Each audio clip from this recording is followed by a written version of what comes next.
Okay, let's unpack this.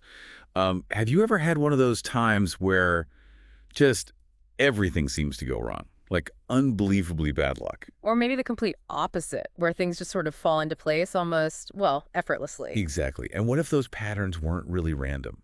What if maybe, just maybe, your life wasn't just happening to you?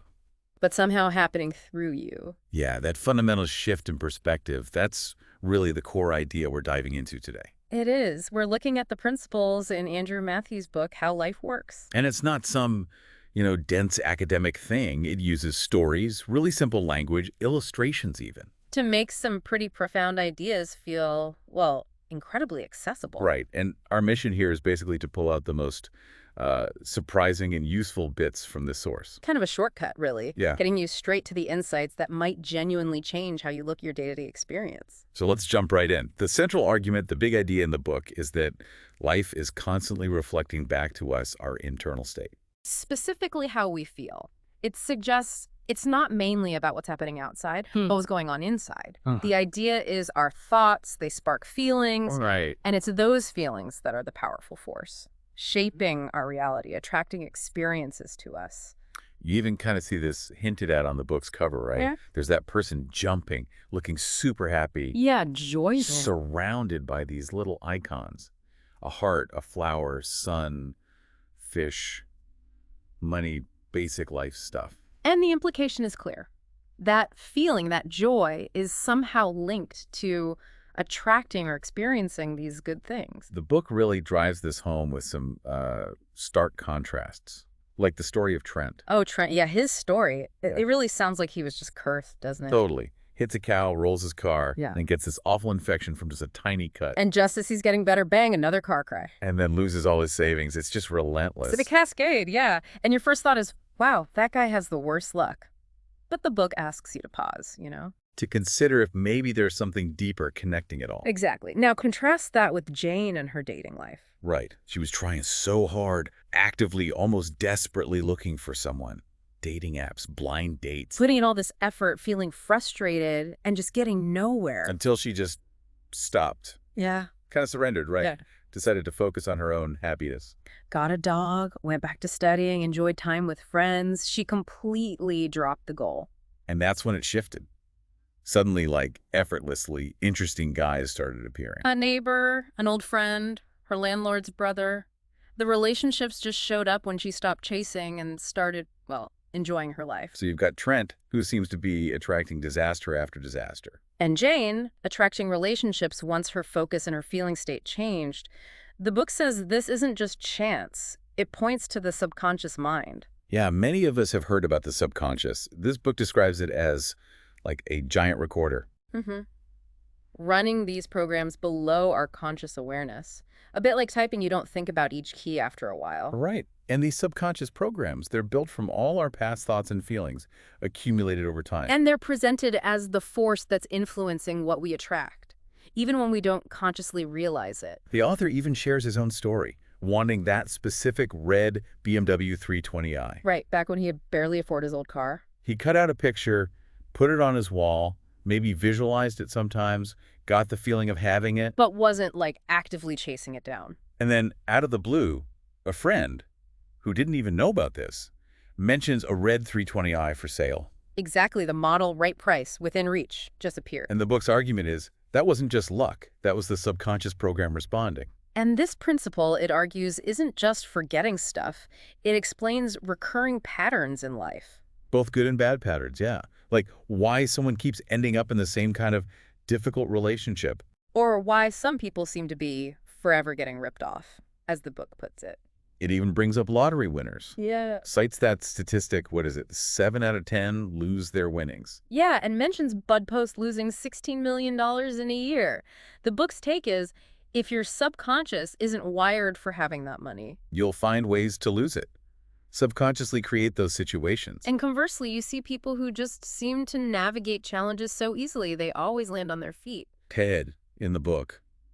Car breaks down miles from anywhere. And a stranger not only gives him a ride, but offers him a job. It suggests these patterns aren't random. They're consistent with your internal programming.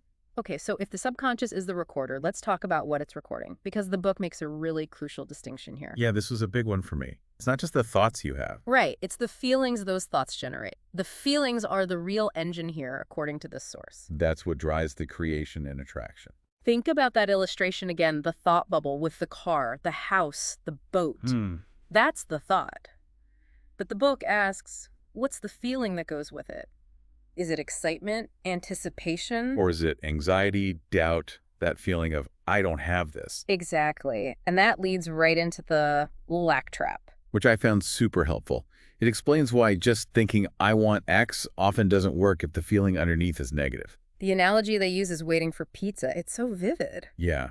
Initially, you're thinking about the pizza, happily expecting it. It's a light, positive feeling. But if it takes too long, your thought shifts, right? It becomes, where's my pizza? They forgot me. And suddenly, you're not focused on the pizza anymore, but on the lack of pizza. The book calls it a heavy, angry vibration. You're radiating frustration, lack. And dwelling on that feeling, whether it's I wish I was rich, or where's my partner, or where's my damn pizza, just attracts more experiences of lack. That's the key insight. The subconscious isn't mainly impressed by the words or pictures, it's impressed by the feeling you generate. So the mission, if you want to change things, is to cultivate good feelings, especially when you think about what you want. And this is precisely why belief is so important. If you genuinely believe something's possible. You can hold on to that positive, expectant feeling about it. But if you doubt it deep down, thinking about it just brings up frustration or hopelessness. Which then attracts outcomes matching those feelings. It really reminds me of that Yoda line, after Luke fails to lift the X-Wing. I can't believe it. And Yoda says, that is why you fail. That feeling of disbelief, that lack of confidence, it sabotages the effort. So according to this book, feeling good isn't just, nice to have. It's fundamental. It's the creative force. And the book goes a bit deeper into why feelings might be so powerful. It draws some interesting parallels with modern physics. Contrasting the old view, right? The Newtonian universe is a machine idea where thoughts don't affect matter. With what quantum physics suggests, where matter isn't just solid stuff, it's energy, it's vibration. Particles do weird things.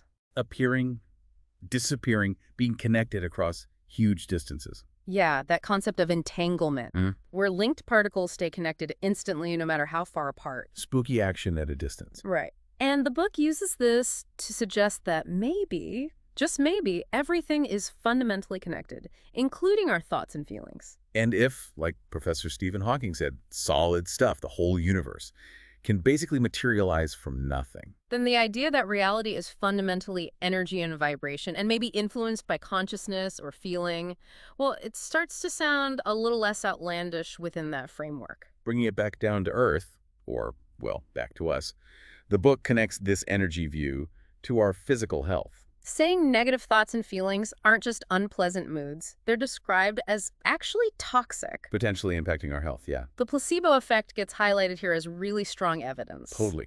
A sugar pill can cause real healing because the person's expectation, their hope, their internal feeling state. It changes their body's energy and processes somehow. It's amazing what the body does automatically. Billions of reactions per second in each cell. Constant repair. All handled by the subconscious without us thinking about it. And the book argues even our genes aren't fixed destiny. It suggests genes get switched on or off by the environment. And that includes the internal environment created by our lifestyle, our thoughts, our feelings. It mentions the Dean Ornish study, changing gene activity in cancer patients just through lifestyle changes. Yeah, powerful stuff. And there's a mention of Candace Pert, the neuroscientist. Her work's suggesting emotions aren't just abstract things, but actual cellular signals, transforming mind into matter. Energy is information. That idea really clicks with the book's message, and it connects this sort of emerging science with ancient wisdom traditions. That always understood subtle energies like chi or prana. Exactly. And the book gives special attention to the heart in all this. Which makes sense intuitively. We talk about a heavy heart or broken heart. We point to our chest when we say, I feel. It's the first organ to form. It beats on its own. And its electromagnetic field is way stronger than the brain's 5,000 times, the book says. Wow. The book suggests this isn't just anatomy trivia. It points to the heart as a major energetic center. It even mentions those stories, maybe anecdotal, about heart transplant recipients picking up traits from the donor, Right, suggesting the heart might know or remember things. which traditional cultures kind of understood, this heart energy, this life force. While Western medicine historically focused just on the physical pump, maybe missing its deeper role, feelings, in this view, are our core life force, our link to the energetic universe. Okay, so the central idea. Our feelings aren't just reacting to life, they're actively creating it. How do we actually use this? The book tackles a common trap. The idea that getting that one thing will finally make us happy. Yeah, that Mother Teresa quote is powerful.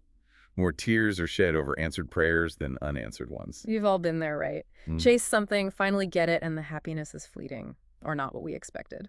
The book argues, if you're not already cultivating happiness and self-acceptance before you get the goal. Reaching it won't magically fix your inner state. So the suggested approach is different. First step. Work on feeling good, feeling joy now. Then, yeah, picture the outcome you want, the perfect result for you, but with that little addition. Or something better? I like that flexibility. Me too. It's like asking, but staying open to something even better showing up. Okay, so feel good, picture it flexibly, then what? Then take inspired action, step by step as things open up. And here's the part that feels really counterintuitive for a lot of people. Let me guess. Detachment. Don't mind what happens. Oh, mind, that feels like giving up. It's tricky. It's detachment, yeah, but not apathy. It's trusting the process. Like an acorn doesn't struggle to be an oak. It just unfolds. The book says little kids are masters at this. 3-year-olds, living fully, full of enthusiasm, no resistance. The author brings his own book journey back in here, visualizing being happy as a bestseller, affirmations, facing rejection after rejection. And eventually just giving a manuscript to a friend almost as an afterthought with very little expectation attached. And that detached act was the turning point, led to the unexpected opportunity, the success. The point being, when the goal kind of has you, when you have that inner knowing, that positive feeling, you're not pushing so hard, you're being pulled along. That makes sense. Another really powerful story is Tuku's journey. Oh yeah, from deep poverty while at university, struggling just to eat. He reads the author's work and starts focusing deliberately on what he did have, even small things. But more than that, he consciously worked on feeling what it would be like to be where he wanted to be. Feeling abundant, feeling proud of having a good job, feeling like a confident manager, even when his reality was the total opposite. And then, 20 years later, he reconnects with the author. He had achieved exactly that life he'd visualized and felt into being. The emphasis is he did it. By changing his inner state, feeling the wish fulfilled, the book was just a catalyst. It really hammers home that core idea. It's always about us. We create our world. We attract experiences that match how we feel about ourselves. Like that Carol and Bob example. If you feel like a servant deep down. You attract being treated like one? And the blunt summary, if you love yourself, people will love you. Your outer world reflects your inner relationship. So what about the really tough stuff, adversity, disasters? The book challenges that idea of random bad luck again. It reframes them not as punishments, but as situations waiting for you to change your mind or your inner state. Crises often force change, right? They make us desperate enough to finally listen, to look inward, to become teachable. We learn the biggest lessons from pain, from disappointment. The book suggests maybe that pain is a message. Time to change your thinking, change your feeling. And for so many people, the biggest block is that inner critic, the self-blame, that invisible bully inside. Yeah. The book draws a line between chasing self-esteem, which is often about comparing ourselves to others. I'm okay because I'm better than. And the power of self-compassion, which aligns with people like Brené Brown's work. Feeling loved comes from believing you deserve love. Flaws and all. Forgiving yourself for not being perfect. And it gives practical tips for cultivating that self-love. Things like, Consciously focus on your good points. Speak kindly to yourself about yourself. look for the good in other people. Look for beauty around you. Keep your home environment inspiring, nurturing. Tidy, yes, but also uplifting. And nurture yourself with affordable things that feel genuinely good, not reckless spending out of lack. Like Lisa buying the expensive handbag she couldn't afford. That's coming from lack, not self-love. Right. These aren't just, superficial tips. They're presented as deliberate ways to shift your core feeling state. Which, according to this book, is the leverage point for changing everything else. And then it broadens out beyond just the individual. Talks about connection, purpose. It argues our inner state affects others. Right. Like happiness makes us more generous. And it mentions that study controversial, maybe during the Israeli-Lebanese war. Where group meditation focusing on peace feelings correlated with a drop in regional violence. Yeah. The book uses it as possible evidence for collective consciousness, that we're interconnected energetically. Which ties back to those quantum physics ideas, entanglement, non-locality. The idea that we're all connected on some fundamental level, like sophisticated transmitters and receivers of energy, of information. And that paradox of detachment pops up again here. Chasing things desperately, a partner, a job, even finding a lost dog or an apartment. Often pushes them away. But when you relax, drop the desperation, trust the process, trust that, or something better, things can show up surprisingly easily. It's not apathy, it's trust. Exactly. And finding your purpose, your dharma, as the book calls it. That Sanskrit concept, discovering your unique talents. Not by asking what can I get, but what can I give? And finally, this idea that just feeling wonder, delight in simple things, nature, animals, beauty. That is being spiritual. You're connecting with the life force that's in everything. You don't need to go searching outside yourself for this power. It's accessed by changing how you feel inside. Like that Black Elk quote, seeing the sacred everywhere. So the book's answer to that huge question, why am I here, is essentially, we're apprentice creators. In an energy universe where that energy is tied to our thoughts, and especially our feelings, Our mission, our responsibility is to learn to manage that inner state. we're spirits having a physical experience, and life is constant feedback. Precise feedback on what our feelings are creating in our reality. Joy, challenges, opportunities.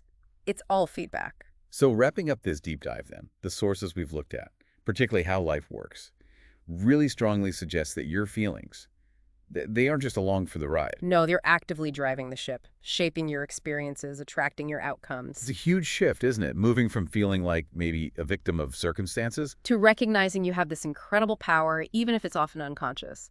Power as a creator through the energy of your feelings. So as you go about your day, maybe just, notice. Observe your experiences, your feeling states. Where do you see these kinds of patterns potentially showing up in your life? And here's a final thought to leave you with, building on that idea of connection and creation. If our individual feelings really do shape our personal reality, and if everything is truly connected, what might that imply about the collective reality we all share? Could changing our inner states individually, but maybe also collectively, Yeah. could that actually influence the world around us on a larger scale? Something to think about.